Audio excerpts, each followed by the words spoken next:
Eu tenho certeza que durante essas últimas semanas você viu muitas notícias a respeito do governo brasileiro, está meio perdido, você viu o dólar bater 6,30.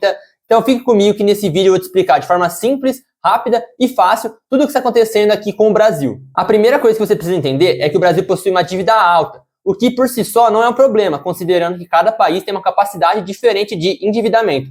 O problema aqui para o Brasil é que ano após ano a gente está gastando mais do que nós arrecadamos. Ao olharmos os dados, nós percebemos que mês a mês o Brasil vem batendo recorde de arrecadação. Então, o que justifica esse déficit nas contas públicas? A gente deve considerar sim que esse ano a gente teve muitas despesas extraordinárias devido aos desastres no Rio Grande do Sul. Todo mundo acompanhou aí as chuvas, as enchentes. No entanto, se a gente excluir da conta esse valor, que se aproxima de 40 bilhões de reais, ainda assim continuamos com um déficit gigante. A meta do governo para este ano era zerar o déficit primário nas contas públicas. No entanto, eles deixavam uma tolerância de até 0,25% do PIB, o que daria mais ou menos 28 bilhões de reais de tolerância nesse déficit. Porém, a gente não chegou nem perto desses dados. Então, nós temos atualmente mais de 100 bilhões de reais de déficit, sendo que esses não são valores nem consolidados do ano inteiro. Ou seja, o valor real do ano de 2024 tende a ser pior ainda. E aqui, para mim, é onde surge um dos pontos principais para você entender tudo isso que está acontecendo com o Brasil. O que não entra na cabeça das pessoas é, se o governo prometeu, ou melhor, falou que o objetivo dele era bater essa meta de déficit zero, o que justifica a gente ter uma diferença tão discrepante? O que justifica a gente ter uma diferença tão grande nos valores, sendo que nesse ano a gente não teve nada, além do desastre no Rio Grande do Sul, a gente não teve nenhum outro fator tão impactante. A gente não teve uma pandemia, por exemplo. E aqui, pessoal, é sempre bom lembrar que eu não sou nem defendendo partido A, partido B, nada disso. Estou fazendo apenas uma análise econômica. Então, analisando economicamente, é muito prejudicial para um país ter esse endividamento tão grande. Mês a mês a gente não consegue fechar a conta com superávit. E é aqui que surge outro problema para você tentar entender.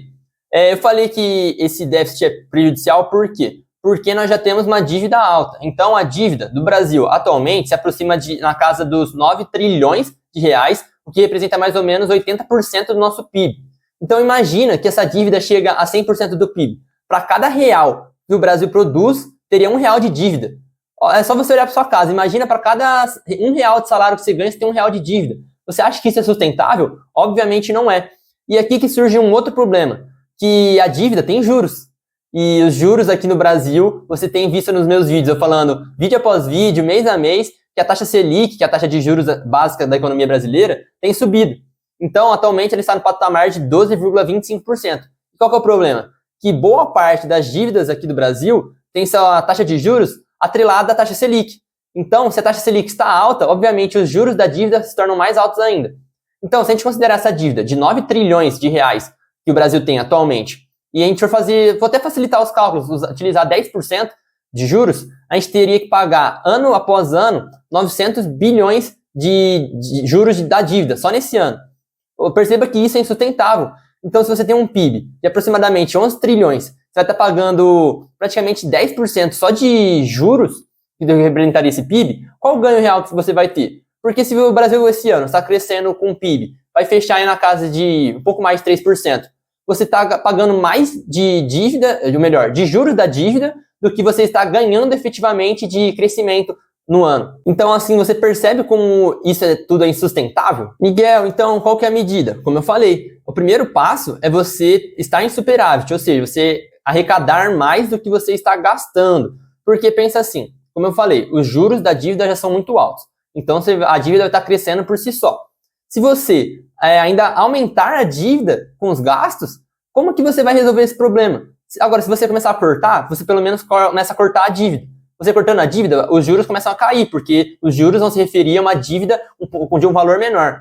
É aí que você começa a melhorar um pouco a economia. Só que qual o meu problema que eu disse? O governo não dá indícios claros de que isso vai acontecer.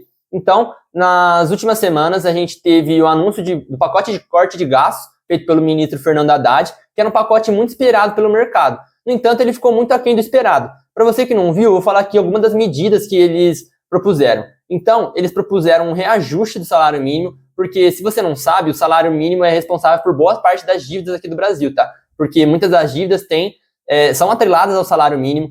Um dos principais problemas aqui do Brasil que a gente tem é a Previdência Social. Eu ainda vou fazer um vídeo mais completo, então não convém aqui eu explicar tanto a Previdência Social. No entanto, a Previdência Social é que paga as aposentadorias aqui do Brasil e, obviamente, ela está anexada ao salário mínimo. Então, se uma pessoa vai receber, no mínimo, um salário mínimo, 2, 3, é a pessoa aposentada. Só que a gente tem o problema de já ter um déficit também na Previdência Social, que a gente arrecada com as pessoas que ainda estão contribuindo, não é suficiente para manter todos aqueles que já se aposentaram. Então, se você mantém o salário mínimo, em tese, é um pouco benéfico para as contas públicas, porque assim você não vai aumentar em tanto seus gastos.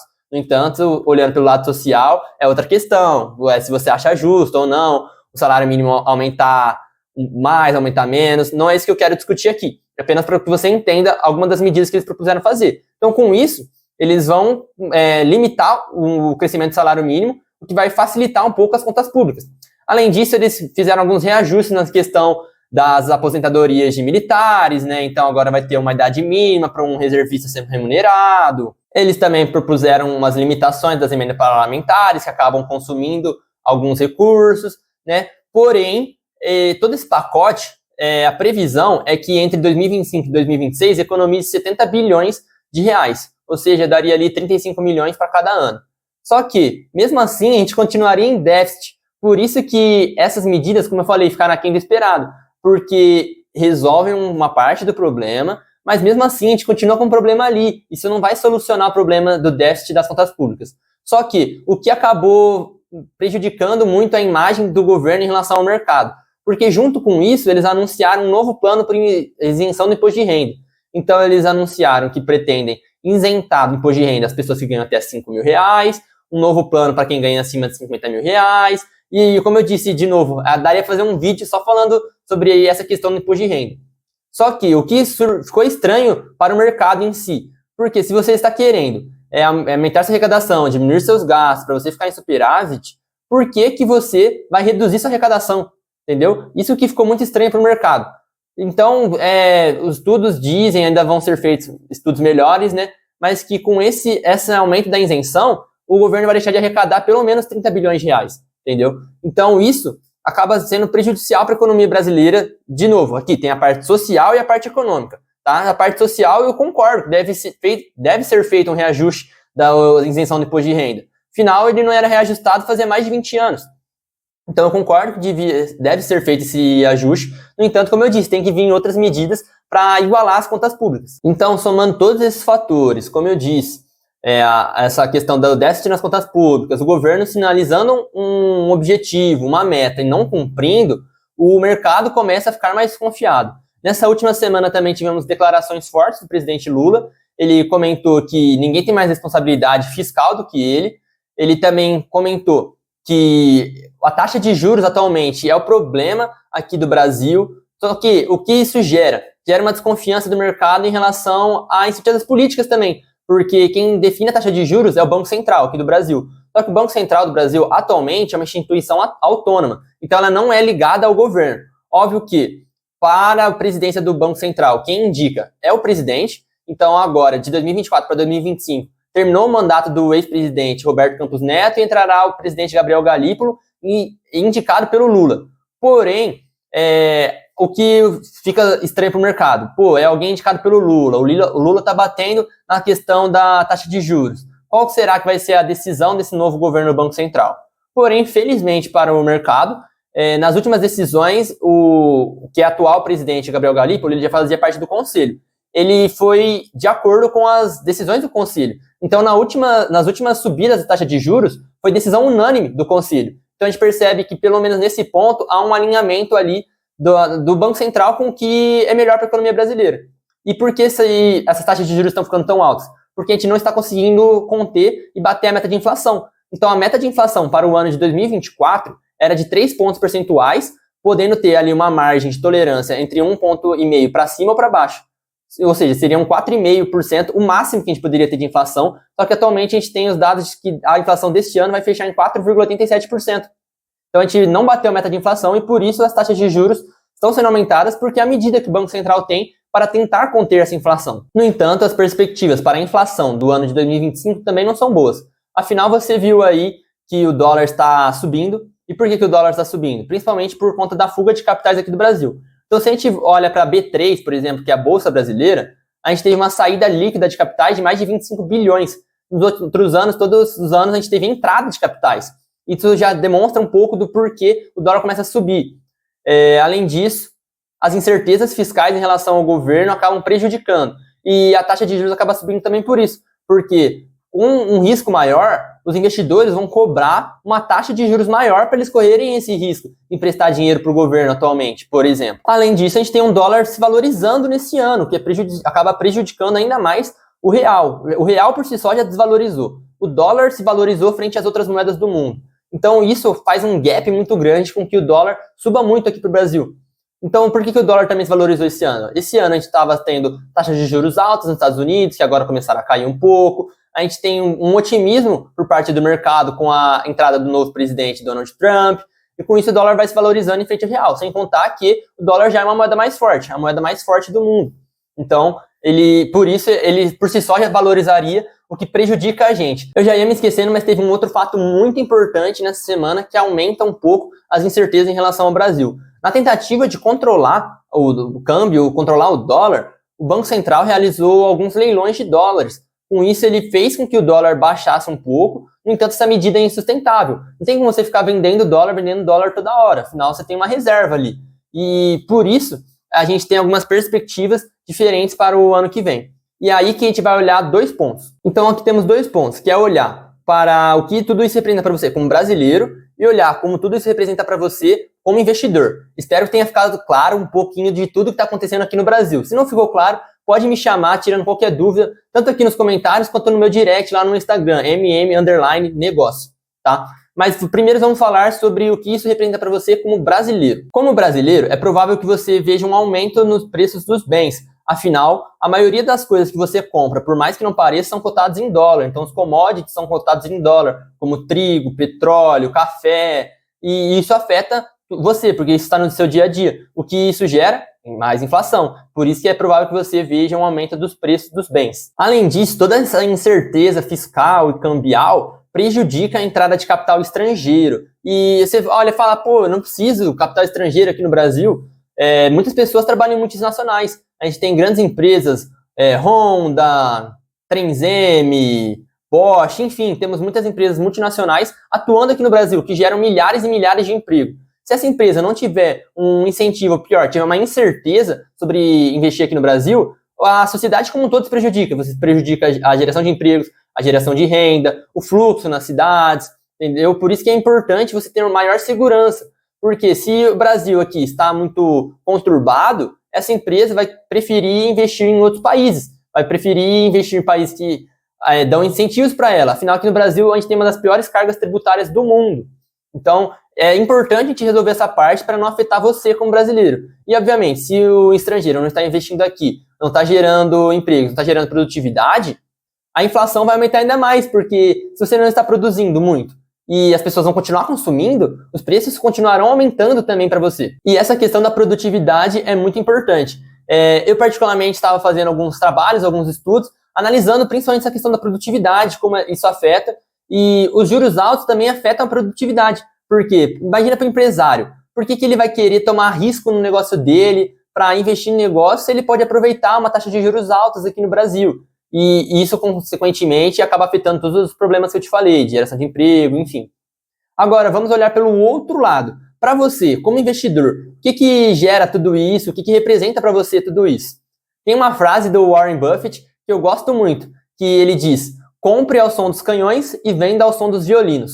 E atualmente, com certeza, estamos ouvindo o som das explosões todas as horas. Então, o que isso representa para você? Que é um bom momento de comprar a bons ativos. Eu estava refletindo, conversando com algumas pessoas essa semana e eu pensei em algo que é curioso. Todo mundo, sem exceção, quer comprar na baixa e vender na alta. Só que as pessoas não têm coragem de comprar quando está na baixa e quando está na alta, que era para ela se precaver, tá otimista, e vai lá e compra. Há muitos estudos falando sobre isso. Howard Marks fala muito sobre isso. Mas essa é a questão. E isso que acaba prejudicando as pessoas de ganhar dinheiro, porque as pessoas olham e falam, pô, no passado, se eu soubesse, sei hoje, pô, sei que estava muito claro que era um momento de baixa, eu teria comprado. Só que as crises nunca têm o mesmo motivo. E por isso a pessoa pensa, não, dessa vez vai ser diferente. E acaba que geralmente tem uma recuperação dos mercados. Então, com certeza, atualmente estamos no momento de baixa. Tá? Não posso falar para você, compre isso ou compre aquilo, porque tá muito barato e você vai comprar, você vai ganhar muito dinheiro. Eu não posso fazer isso. Mas eu posso recomendar que você estude a fundo e aproveite esse momento para analisar. Porque, com certeza, tem muitos bons ativos no mercado que farão você ganhar dinheiro se você se preparar bem. Para você ter uma noção disso que eu estou te falando, de um momento atípico do mercado, a gente pega as taxas que estão sendo negociadas do Tesouro IPCA+. Por exemplo, as taxas que temos atualmente só foram negociadas durante o impeachment da presidente Dilma. E perceba como lá, obviamente, era um momento muito conturbado, porque foi o primeiro impeachment aqui do Brasil, né? Então, era, obviamente, um momento muito conturbado e a gente teve as mesmas taxas que estão sendo negociadas hoje. Então, por isso que eu vejo ótimas oportunidades em todos os setores. Então, em renda fixa, como eu te falei, temos nos títulos do Tesouro, IPCA+, está sendo negociada uma boa taxa, a taxa de juros está alta, que acaba sendo benéfico para quem quiser investir em renda fixa. Eu espero que essa crise já tenha feito você perceber que você precisa investir no exterior também. Então, você pode realizar isso através de ETFs, por exemplo, que você vai ter ações, títulos públicos, ou até alguns ETFs você tem alguns outros ativos que vão estar alocados pelo mundo inteiro. Então, aqui no meu canal eu já falei, eu tenho o World 11, por exemplo, que é um ETF que tem ações do mundo inteiro, tem mais de 10 mil ações. Então, é isso que um ETF faz, praticamente. Ele é um fundo, mas que gere ativos do exterior. E isso, com certeza, é benéfico para você, porque se você tiver algum ETF do mercado americano, por exemplo, além de ganhar com o rendimento dos ativos, você ainda ganha no dólar em comparação ao real. E assim você protege sua carteira também. Porque por mais que a curto e médio prazo a gente não tenha como prever se o dólar vai subir, aumentar, descer, eu tenho certeza que a longo prazo o dólar vai subir, porque é uma moeda mais forte em relação ao real, é a moeda que é utilizada nas transações entre o mundo inteiro, até que haja uma mudança. A gente pode falar muito aí sobre a moeda dos BRICS, mas por enquanto é assim que funciona. E por isso que o dólar é tão valorizado e é importante você ter essa proteção cambial na sua carteira, ter essa diversificação. Além disso, criptomoedas também você consegue fazer isso, e também está num bom momento, a gente está vivendo um bull market.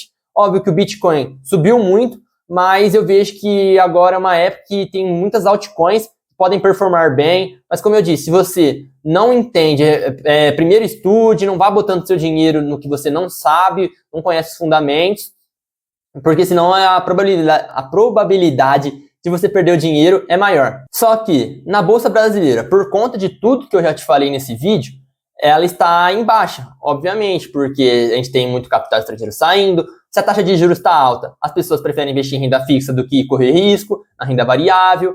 Por isso a Bolsa atualmente está muito descontada. Então, tem muitas boas ações que estão sendo negociadas muito baratas.